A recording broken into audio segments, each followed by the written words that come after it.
Hello everyone, I'm Celeste and for tonight's dinner, gagawa tayo ng cheaters sisig. Siyempre hindi siya authentic and mas pinadali, but masarap din yun. Tara na! Let's go!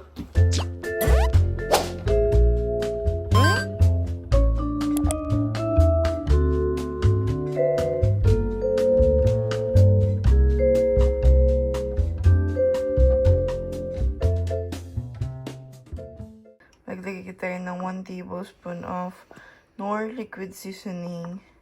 Ayan. Actually, dapat 2, pero sige, 1 muna. Then, we're gonna put 2 tablespoon of sesame oil. Ayan. Then, we're gonna put around like 5 tablespoons of QP mayonnaise. We're gonna add ground black pepper pala. Ayan. 1 teaspoon. Or 2. Then mix.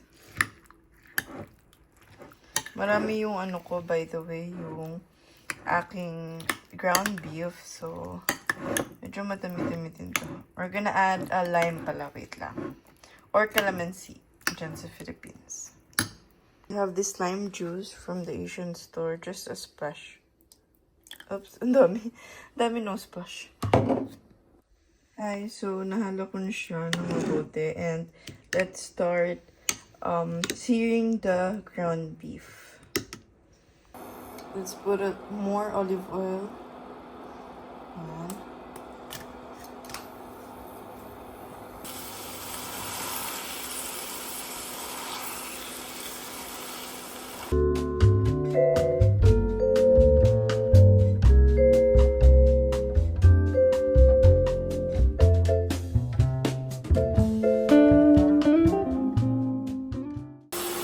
Hinahanap natin na kulay.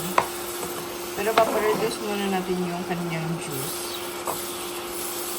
Naka-high heat tayo ngayon. And mamaya natin ilagay yung sisig sauce na ginawa natin. Lagyan na pala natin yung onions. Nakalimutan ko ilagay. Then lagyan natin yung garlic. Ayan. Just mix. Isa natin sila.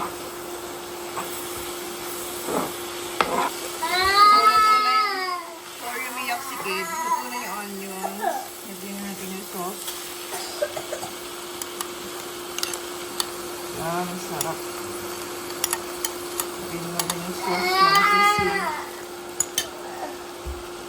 Then we mix it. Again, this is not authentic sisig, so may ayaw ng mayo dyan. Jadi gawin niya po yung authentic.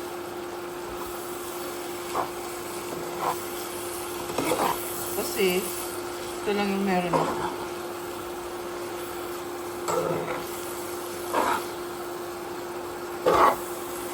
Haluin lang. Haluin lang, haluin.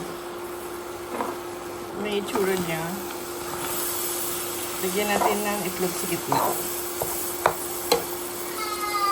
Sorry, umiyak si kid. Umiyak si baby. Kinuha ko na yun siya dito kanina eh. Anyway, tapos na ako. Yan, lutuin na natin po yung egg.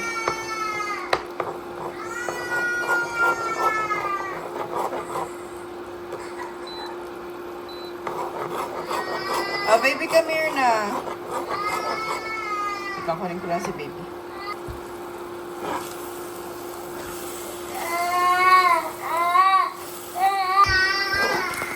Ito dapat pala yung ano. Ito, yun ang malabas. Yung mantika niya. So, kapag ganito yung tsura, dito na yan. Okay, almost done, Kate. Almost done. Basta yung malabas na yung mantika, luto na yun. Pwede na yan.